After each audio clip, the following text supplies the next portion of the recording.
This is line 3, and this will be Ian. Good evening, Ian. Hello, Danny. Thanks for hanging on, Ian. Good as gold. How you doing, Ian? All right, mate. Go on. I'm covering 4 categories in one. Daredevil. You will be the judge of that, as we always say. Go on. A, my mother's a Nazi. All right. My mother was a sergeant in the Luftwaffe. You what? Right? Yes. Hang on, No, a new show. Cancel this show. Start what again. are you talking about? What is this? My mother is a Nazi. You know about the Germans. I have been doing phone-ins a long time. And we have waited and waited for those words. I mean, before you carry on, Ian. Yes. Anyone have any idea how this call can retrieve itself from the opening line of, my mother is a Nazi? This sounds like something Elvis Costello would have written about 1980. And the great thing is, he's clearly intent on doing better as it goes on, isn't he? So your mother's a Nazi? Yes. How, why? Why is your mother... I've been brought up with that Aryan sort of frame of mind. Really? You're saying your mother was a sergeant in the Luftwaffe? Yes, she was. What is her name? What was it? Gisela Annie Ursula Burkhoff. I'm just checking my files, Danny, see if I've got it down as if anything. Really? So, hang on, Simon Wiesenthal on line 5. Yeah. I think Really? Your mother is a... No, hang on. No, don't leave. Ian, hang on. Your mother is a genuine bona fide member... She was in the Hitler Youth, yeah. Oh, really? Elsa Koch? You've got a picture of her there, Danny, flying over South London. Well, I'm sure we're going down very big in the Coventry area right now with our selection of callers. Coventry, Vomit. Well, so your mother was a Nazi, well, okay. Is she still alive, yes? Right, and then Okay, my brother, who I haven't spoken to for 10 years, took me to Leeds United. All right, now you see the connection. Now he's working. Okay, go on. Yeah. Is this all right? Am I all right? Yeah. Well, I just want to see how you're going to tie all this up. I feel like I'm watching a Coen Brothers film here. Hang on, his mother's a Nazi. Now his brother's gone to Leeds. Who he hasn't spoken to for 10 years. How's this all going to come together? Yeah, go on. The first football match I ever watched was Sheffield United when it had a 3-sided ground. Yeah, I remember. It's the wheel on the other stand, right? And my brother took me... I was 14 years old. 1968, when a red alligator won the Grand National. Oh, I'm losing it. I've gone there. No, I'll tell you what we're going to do. We're going to call him back in half an hour. We're going to call Ian back in half an hour. Because, so-called Ian. Oh, the name of the horse was Red Alligator. Yes. Oh, no, Red Alligator didn't win the race, Danny. It's traditionally won by horses. I know, but that's why it's called a horse race. I thought he was whacked out of his head on a 5-drug cocktail. On a 5-drug cocktail. Yeah. And he'd introduced the fact his mother was a Nazi. His brother hasn't spoken to 10 years, had gone to Leeds. He'd been to a 3-sided football ground early in his life. And then a Red Alligator. No, Red Alligator itself. Oh, I thought it was like a David Byrne song or a Bob Dylan lyric. I was trying to find out who's the jester then. Wow. Okay, well, we'll call him back in half an hour anyway, and we'll hear part 2 of the most disparate call we've ever had. Don't you know, maybe he's 5 lines with no... You're not going to give him another chance, no? No. He's currently playing like Crystal Palace's midfield. There are no lines of connection between any of the 5 of them. But if you can figure out how we can pull together the fascist mother, the brother who's been estranged, the Leeds United team, the 3-sided ground, and a red alligator winning the Grand National, 0510 53 89. I suggest he's fallen into that trench by the side of the ground in Colombia, hasn't he? Yes. It was a superb call, though, and I like to think unique to the show.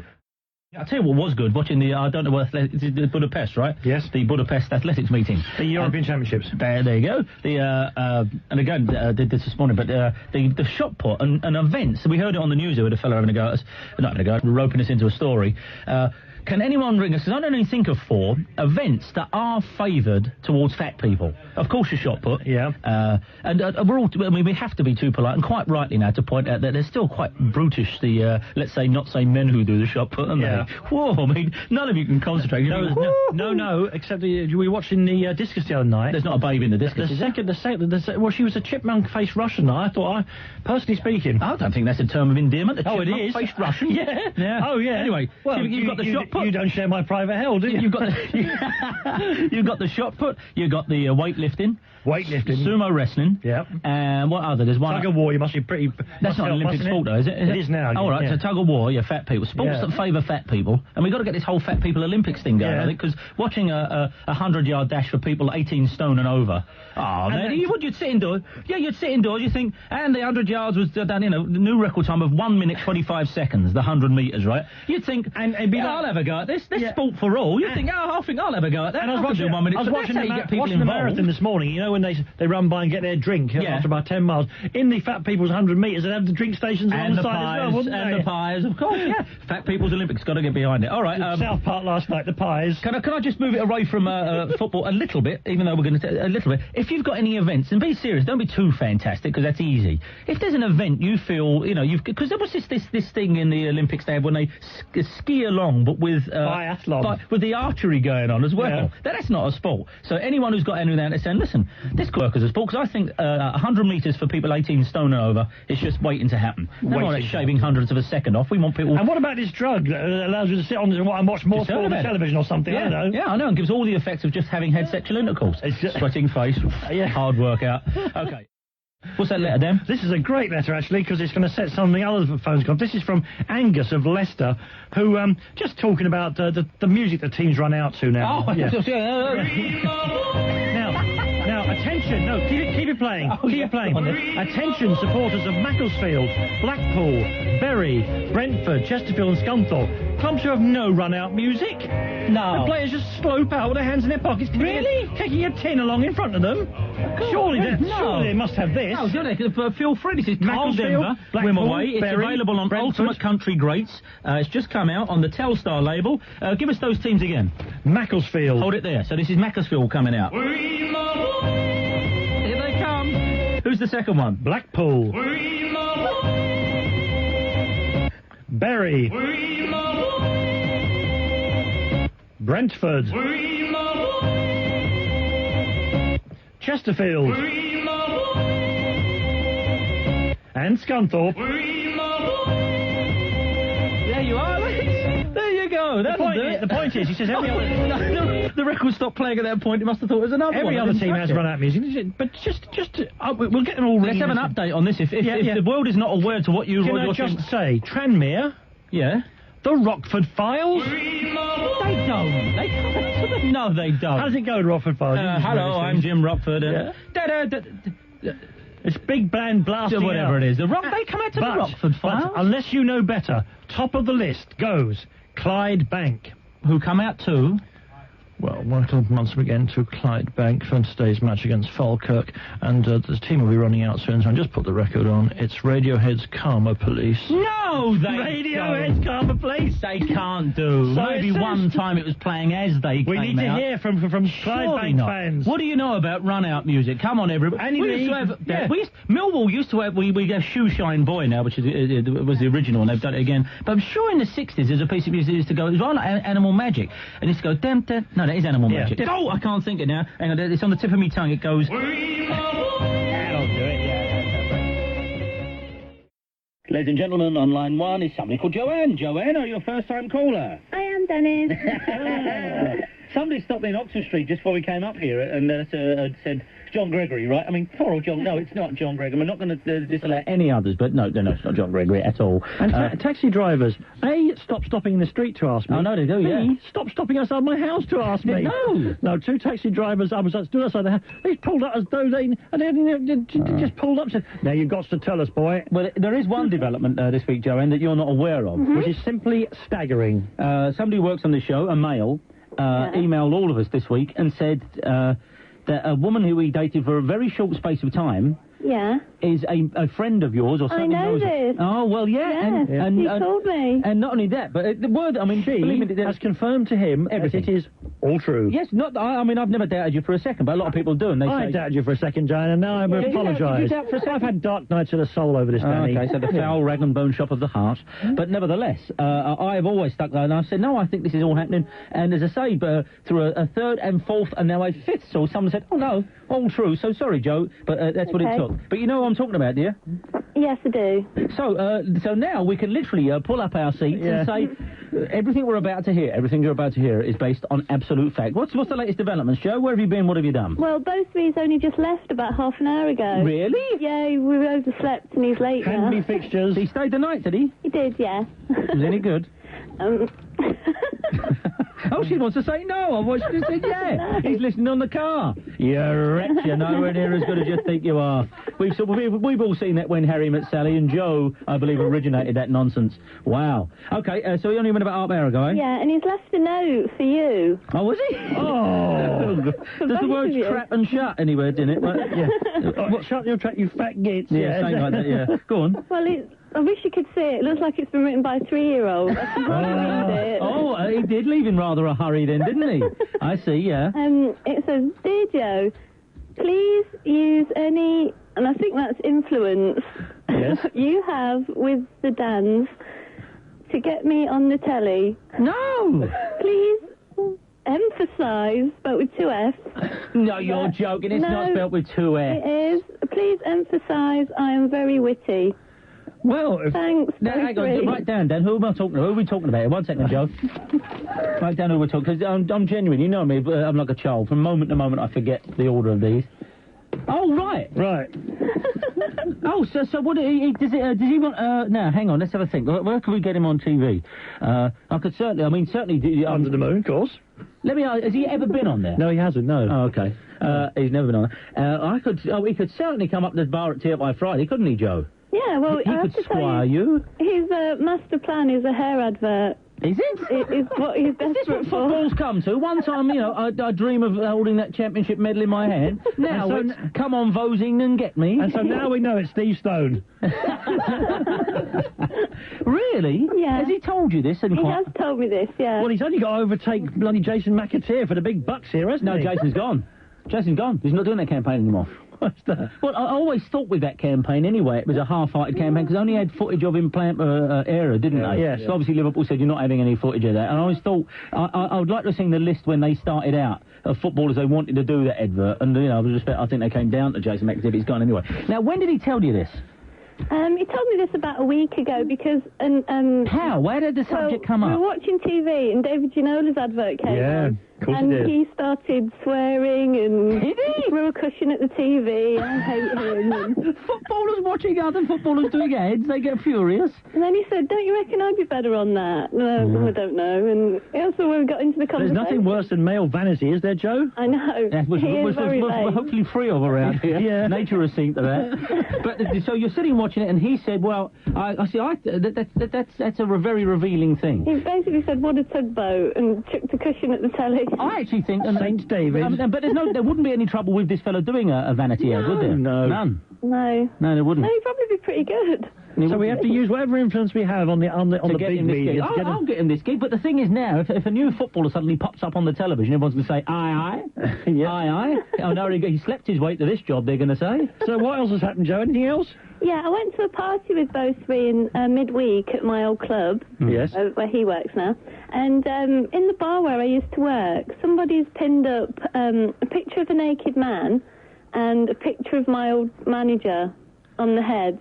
Right, they've mocked up a picture with... Yeah. See, I will try to, because everyone's going to go into that bar and say, oh, that's why. Well, no, it's the players' bar, Danny. Oh, I see, the players. They already know. They already know, They yeah. already know, yeah. They already know. And don't they? And there was somebody's put a blank bubble coming from his mouth, and you could write in basically what you want. And Beau Three's manager wrote in something incredibly rude. Did he? Does Jamie know it? Does Jamie know it? Well, wait till you go off to you and tell Jamie and he'll tell me, because I want to know this. Just to recap for any new listeners, and we're getting them all the time. Joe, in a nutshell, if you were I'm now waiting to buy your book, don't freak out all the other Beaux, she's not going to do it. She's already received the cheque for £5,000. Tell us, just bring us up to date, Joe, if it appeared out of a trap and said, give us your story so far. Give us what's happened. I was a barmaid at a Premiership club. She was a barmaid at a Premiership club. Good. I slept with 3 players and a manager while I was there. I came and told you on the air, one off call, and then one got in touch with me, introduced me to a second one, who introduced me to a third one. During which time you slept with 2 of them? Yeah. Simultaneously. It was a threesome, a 3-in-a-bed run. And there was a footballer love action. Yeah, the two... sorry, the reason I said this, brother, is I need to be brought up to speed. That's right, 2 footballers grabbed hold of each other. And leaving Joe a rather unhappy... You weren't happy about that, were you, Joe? I wasn't happy, no. Quite right and all. Quite right. Was that Beau 1 and Beau 3? No. 1 and 2? 2 and 3. 2 and 3. 2 and 3. No, it's 1 and 2. 1 and 2. It was, because they're both fancying themselves pretty hard cases, and that's why I was so surprised. That's right. Well, maybe they protest too much. Exactly. So that's where we are now. And then you were approached by the manager, weren't you? Yeah, he got back in touch with me and said, look, you should stop ringing the radio show because I'm getting very worried. And I said, I'm not going to. Bleeder. Yeah. And he sent a car for me to go up and see him, and he asked for everything. He sent me lots of letters that were really graphic. Really? Yeah, and I had photos. I would like to read those. What, yeah, and do you keep them inside album sleeves? Where did you keep them, incidentally, Joe? Where do you keep hot letters from a Premier manager? My photos are in my jewellery box. Yeah, would be, yeah. That's it. Okay, they've gone now, though, because... Well, you want to watch out, you'll be the victim of a Watergate-style burglary. Yeah, and? And, well, basically I said I wouldn't give them back, so he offered me $5,000, and I did some soul searching and said, yes, I'll have that $5,000. Good to see that you reached a moral level here. Well, that's better than... It's better than not having $5,000, certainly. A newspaper would have paid a lot more for them, They would, So she's done almost an act of charity there, yeah. Yeah. And I'm now really sort of seeing Beau Three. Well, yeah, if you're staying the night before a match. However, as you revealed to us last week, your ideal player is... Kasaragi. Yeah, so that's all. Now, we're working on that for you as well, Joe. Great. Well, I think if I get Beau Three the hair advert, he should get me a date with Kasaragi. This is what I said to him. Yeah. Because he does know him. Did he suck a thoughtful tooth at that? Yeah, I bet. Well, he said to me last night that if I want to go for it with Beau 4, I can. Beau 4? Yeah, because, I've forgotten about Beau 4. Yeah, I've only ever spoken to him. Now, Beau 4, and I asked you last week, when you were on the team coach, is there anybody else you'd like to look up? Now, I don't know who Beau 4 is, or we don't know who Beau 4 is at this stage. He's not actually Beau 4, I've only ever spoken to him. No, he's just a bloke. But, should he make the right directions, then you're rocking, yeah? Everybody, every male in Britain is now putting himself on Beau 4, Right, I'll lose Joe.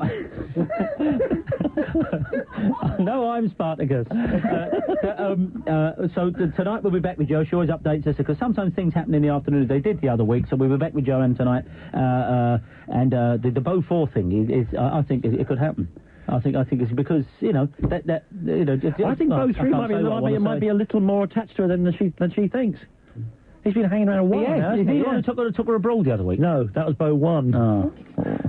Okay. Apologies. I've got a big chart at home, like Oh, you must. In Dr. Strangelove, when all the aeroplanes are coming in. I know, yeah. I've got the big chart.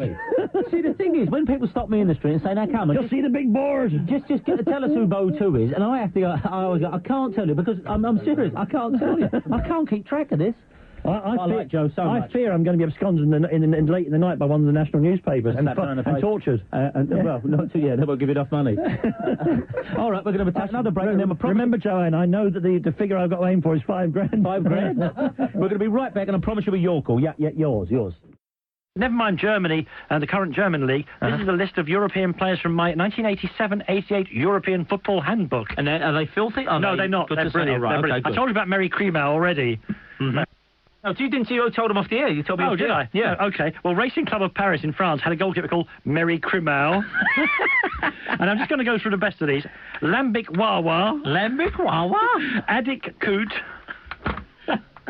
Rolf Jan Tic Tac of AZ Alkmaar. What is this in? The 1987-88 European Football Book. Of course, Pablo Plack. And of course, Jerry Slagboom. And of course, Johan Tucker. And of course, Marcel Pieper. And of course, Gerrit Plomp. And of course, Gregorio Vega Yo-Yo. And of course, Florin Pop. And then he reminds us that the Swiss club Young Boys of Bern play in the Wankdorf Stadium. The Young Boys play in the Wankdorf. They do. Sure. It's too good. They're not even sexual, they're just funny. You didn't even say Terry Pista. No, I didn't. What about Yo-Yo down the bottom there? Oh, no, hang on. Gregorio Vega Yo-Yo. Oh, wonderful. Gerrit Plump. More, I tell you. And I must apologise to Steve Gregory, who's got an equally good list. We won't get on until next week. Jerry Slagboom. I was in a punk band for a while, Jerry Slagboom. That is fantastic. And you left these out. There's Beat Mutter and Beat Sutter. Pete, what? We haven't done Group 8 of the World Cup, and it's nearly closed out. So if we want to hear about music that teams run out to, we're trying to build a big list of them, because it turns out more and more teams have abandoned this idea, but it cheers everyone up. Especially away from Spurs now. Yes, I've got away, ladies and gentlemen. I've got just out of pure luck and genius, I seem to have this. Shall I do the introduction? Let record set up first, ladies and gentlemen. So I think that this would take a lot of the sting out of the anger of the fans. I think if they showed enough humour, and I think lyrically it is perfect for them. Yeah, okay, go on. Hello, good evening and good afternoon and welcome, ladies and gentlemen, to White Hart Lane, the world-famous home of the... Wave, hello. All right, ring us up and tell us what the team runs out to, etc., etc. This is line 1, and this will be our friend John. John! Hello, John, thanks for hanging on. John? Hello, Danny. Hello, John, thanks for waiting. Yeah, I was just listening to your programme. It's about the events for fat people at the Olympics. Yeah, good. I've given this a great deal of thought, and I thought about pole vaults. Yeah, okay, yep. Yeah, the idea being, well, the rules being that you must be at least 18 stone to take part. I think 18 stone is a good weight, because otherwise, as George III said, beer and beef gives a man shape, yeah. But there's shape and shape, yeah. That's it, so you must be on a sort of a strict pork pie diet regime. Yeah. And the rule being that it's not actually getting over the bar that's the important thing, but how far you can actually get up before you actually break the pole. It's getting up in the air at all. Now, I've written this as much today, that a long jump and a high jump for great big fat people, because, you see, there's no point this distance we've got now, shaving a hundredth of a second off or a millimetre off. We want someone to say, well, here he comes, 18 stone, thundering along that thing with a long jump and going about 4.5 foot. So when you're sitting at home, you think, that's the world record, 4.5 foot. I'm going to have a go at that. I mean, I would have a go at that. It would bring everybody in. And like you say, if you've got a pole vault where the idea is just to get up in the air, also it would cheer people up. Seeing a huge fella rising up about 4 foot and then bang down onto one of those big, blousy kind of scatter cushions they leave when people kill themselves by jumping off buildings.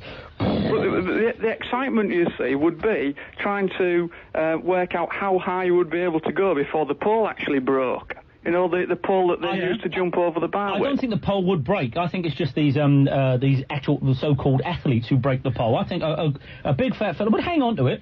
But if you actually sawed halfway through it, that might help. I would not be squeamish about the terms, because, as you know, the militant fat people in the world, and there are quite a lot, call it fat. And so, and just to hear, next event is the... Great Big Fat Women's pole vault. We're going across to that in a minute. But first, it's the Great Big Fat People's 100 metres. And I think also...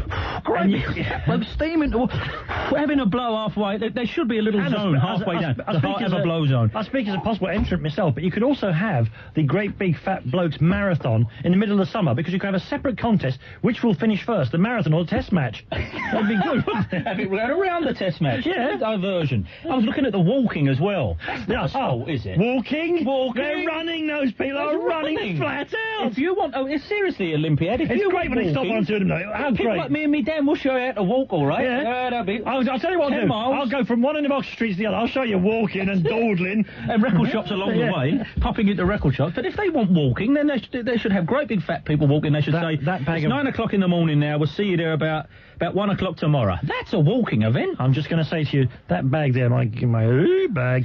He's got a record bag with him. It's a new shop, Danny. Only vinyl. New record shop. I'm telling you, Haggle Vinyl in Essex Road, Islington. Oh, yes. Is that the one?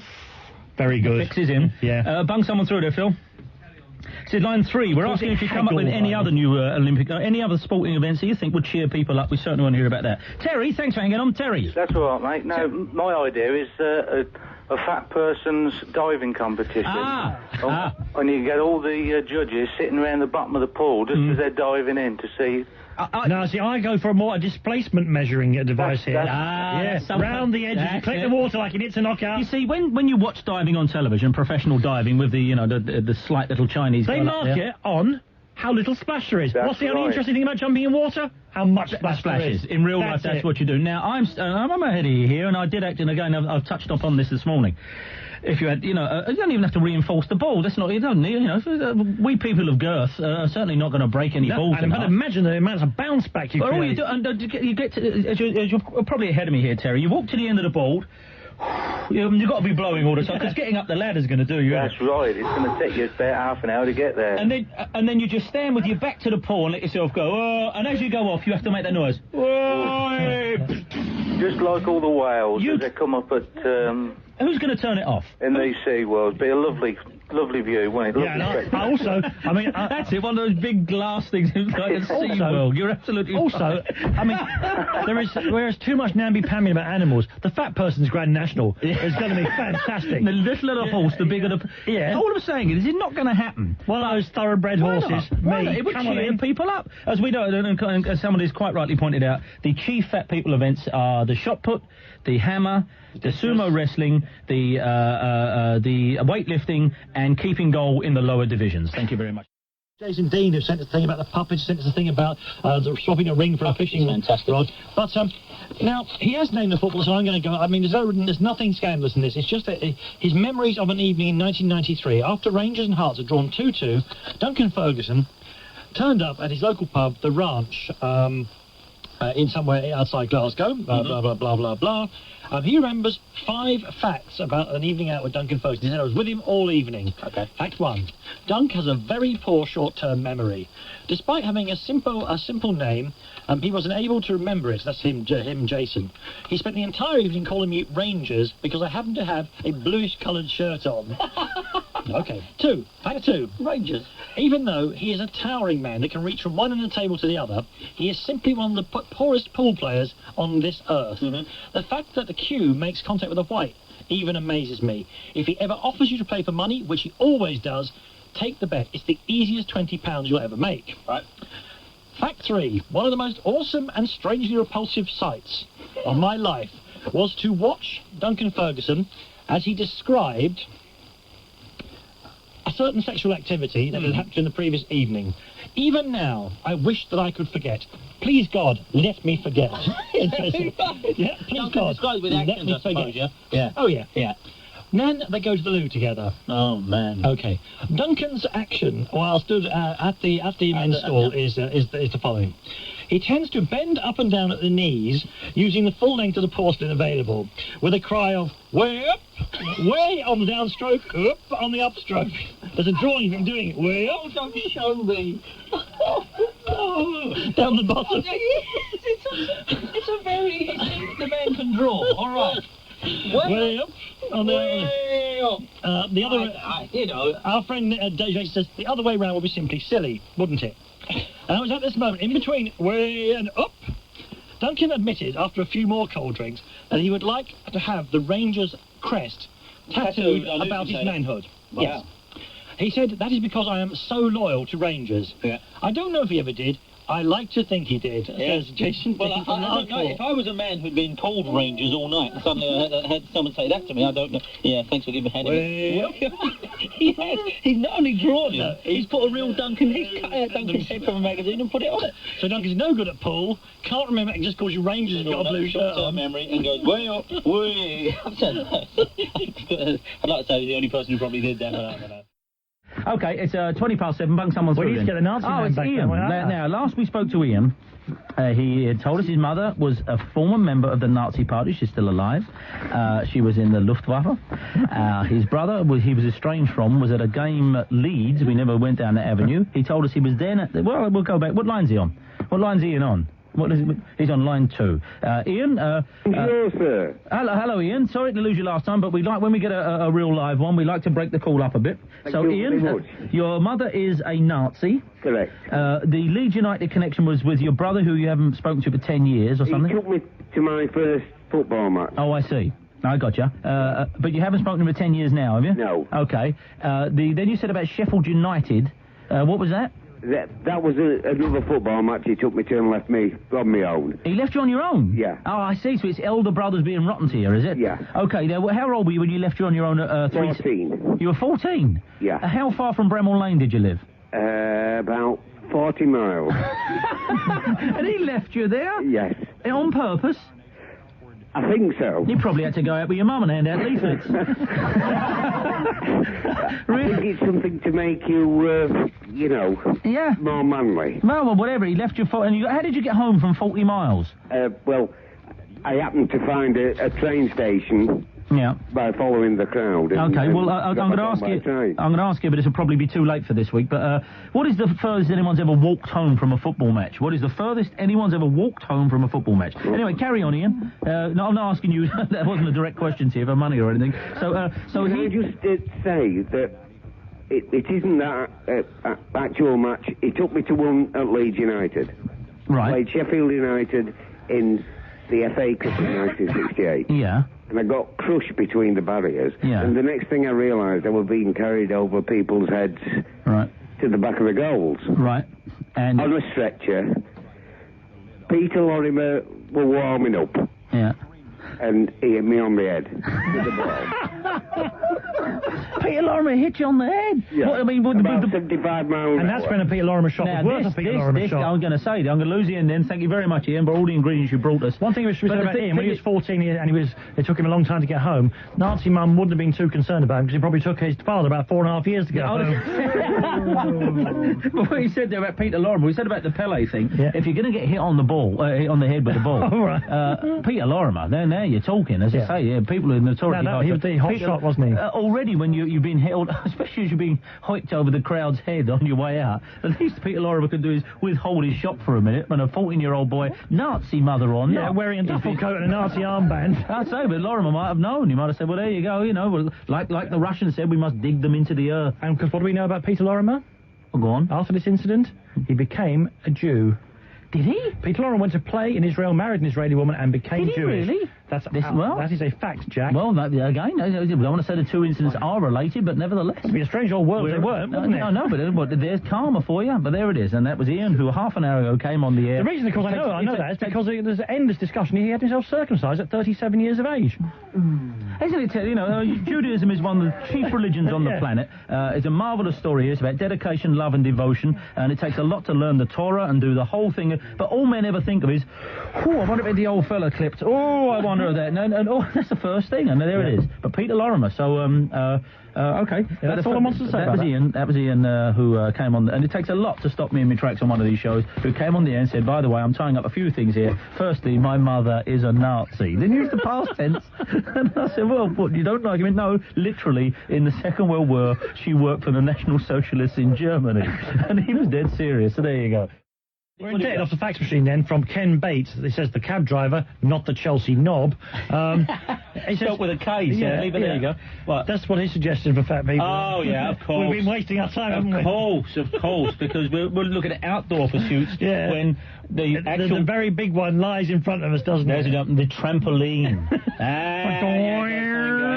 But a great big trampoline as well. And they have to start in some kind of harness. You get in a harness up and it lifts you off the ground, and then like Henry VIII being loaded onto his horse. Exactly. Henry VIII being put on his horse. You go up on the harness, and then it raises you to the roof, and everyone's hushed because who's going to turn over during this? And then by ways of attraction along the ceiling, it goes. Yeah, a man with a big yellow box with just two buttons, one red, one green. You know those grabs you have when you try and pick up the things at the fairground, and it gets you above the trampoline. Now you've got a man going about 20 stone in a hoist, in some kind of girdle, suspending him 50 feet above a trampoline. A big trampoline. He's going to say, I'll see what's on the other side. And it goes clink, and he goes... And of course, the danger is that he would bounce off the trampoline. And to stop happening, the trampoline should be itself surrounded by a lot more trampolines. So it just goes on forever. Well, that's the way to pick the lottery numbers. What's that talking telephone numbers show? All you've got to do is put different numbers on different trampolines, and as he hits them, there's your winning numbers. Now, we give that out freely. Somebody put it into a proper pitch and get it over to ITV, would you? I want to read the whole thing to you, Danny. It's an advertisement from a local paper in South London. It is big. It has got to be 6 inches square. Even by male measurements, it is 6 inches square. Okay. Crystal Palace Football Club, it says at the top, big writing. Good already. It's the staff behind the scenes who help to make a successful football club, as much as the players, and without this job, we couldn't turn out a team, especially one that reflects the high standards of Crystal Palace. Yeah, right. We need 2 laundry people to look after the football kit at our new state-of-the-art training facility in Street Court, Godstone. Is that how you pronounce it, Godstone? Or whatever. Could I ask you, at the end of it, does it say applications to the person who's in charge of the laundry? Yeah, it does. I'm going to continue. The job involves Sunday working. We play most of our matches on Saturday. And Monday to Friday with Saturday free. Hours are from 1 p.m. normally until 7 p.m. I'm building this up, so you're saying. Oh, no, can't take it building. Could be earlier or later, depending on the number of players training and teams playing. But usually around 60 sets of kit every day. This is the advert for the job. Right.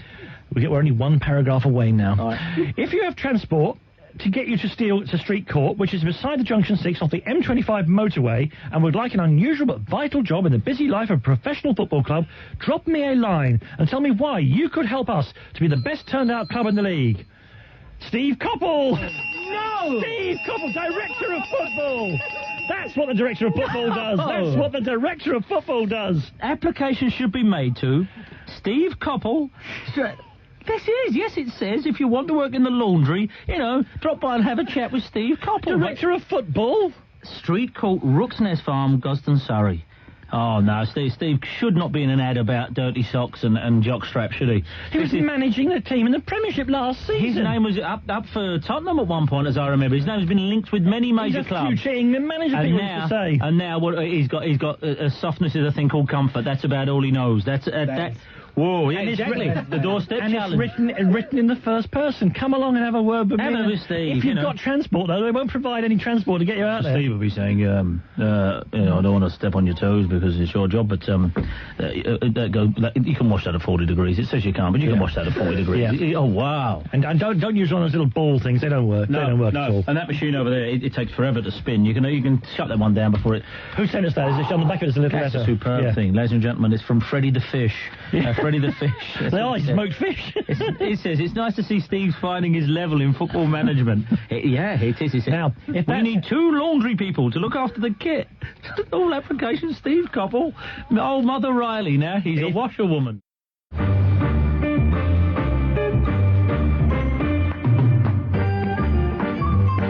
I wouldn't take that your views thing too literally, by all means join us, but the your views thing, I think you've got to go through a severe screening process to get onto this show, and unless, of course, you kiss up to us like boot-licking lackeys, like a sucking entourage, you're not coming on the air. Let's have no illusions about this.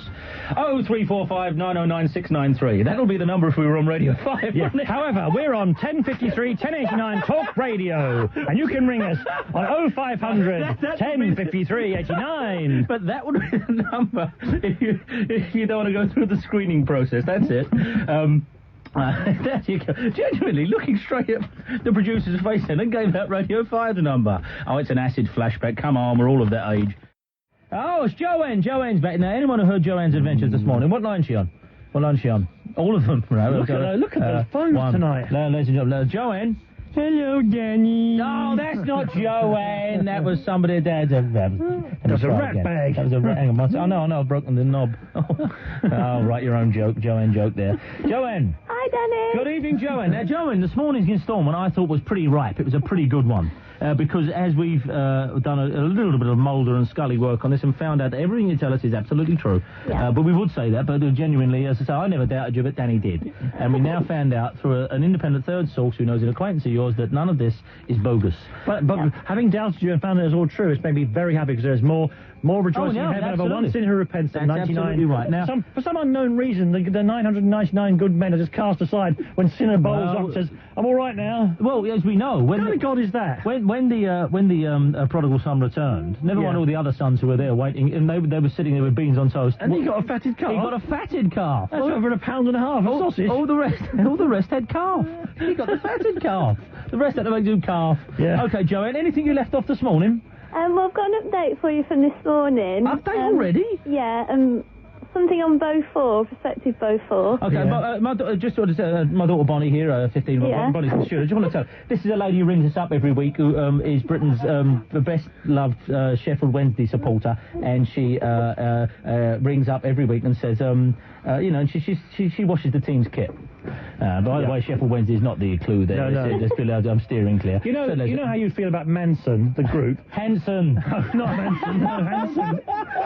Not Marilyn Manson. No, Marilyn Manson, yes. Sorry, Joe. How do you feel about Hanson? What's the update She feels that about the whole Premier League sometimes.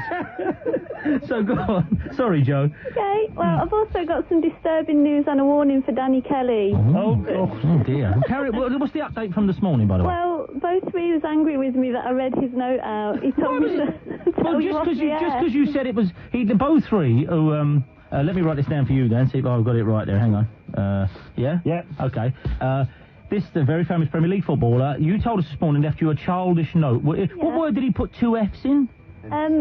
I don't emphasise. Emphasis. Yeah, he put 2 F's in emphasis. And well, you know, but he's earning 15 grand a week. That's the difference. Thus speaks modern society. So he did that, and he was cross at you. Well, I didn't know I was not meant to read it. Oh, come on, you're crazy. What? No way. You actually knew when you said, and it's childish writing, I can hardly read. That may be a little bit of a red rag. No. Yeah, well. Anyway, so he told you about that. What's the other thing? Yeah, well, when he went out on the pitch today, some supporters were waving hairbrushes at him. Really? Yeah. Now, again, give us the significance of that. Well, because he wanted to do the hair advert. Yeah, see, maybe. See, I wouldn't know. Who he is from what we've got here. I don't think he's alone in that. I bet at quite a few grounds people think they know who it is and waved hairbrushes and shampoo bottles. I bet that happens. However, the one particular ground today, they were absolutely right. Now, did he register them, do you know? Did he see them? He did see them, yeah. It's him that told me about it afterwards. He said, "Did you see that? That was all down to you." And he loves it. Your big old blabbermouth. I think he loves it. I think he protests too much here. He is mad for it, that fella. He seems. Dan was saying after you went this morning, he seems like the one. He seems like he's being okay with you, and he seems like he's very keen. Well, I'm meeting prospective Beau 4 tonight. Beau 4? Yeah. How did you crack that last time you were only working on Beau 4? Well, I've had a long chat with him this afternoon. Oh, did you? And he said to me, "Look, am I Beau 4? Did he? He asked, he had to be identified, and when you said yeah, did he kind of smile coyly? He did. Now, what are the chances that Beau 4 is going to fill his boots? Will there be boot village? Well, I'm meeting him at Beau Three's flat. Oh, no, in your track record, there'll be plenty for all. I don't want to be, but as you know, there's not 5 fat years and 5 lean years here. No, Joe, you're a very good host. Watch out. You know I worry about you, don't you? I genuinely do think these fellas, although I think I used to worry about it, I don't anymore. Who's using who, I think, is the question. I think that's quite true. Now, but you're very excited about Beau 4, aren't you? Yeah, he's very cute. If push comes to shove, there's nothing funny in that phrase. There really isn't. Very rarely in the entire world of sexual relations has the phrase "push comes to shove" meant anything at all. It isn't. No, it isn't. Push. Anyway, if this all blows over, all right. Do you think Beau 4's could be in with a chance? Well, Beau Three said he doesn't mind as long as it's a one-off. He's a very liberal fella, isn't he? Yeah. Yeah. Wasn't the wrist at the end of that sentence, was there? All right. Joe, I've had to lose you only because, Hang on, wasn't there some kind of dire warning from me? Yeah. You don't want to know about that. No, Joe. I'm sorry, Joe. I was just doing it. Go on, tell him what you needed to say. Well, I'm easily shocked, Joanne. So, 2 things, Danny. I went up in the bar today. You know that mock-up they've made of my ex-manager? Yes. Well, they put your face on his That's good. groin area. Oh, that's groin area? Yeah. Okay, well, that's good.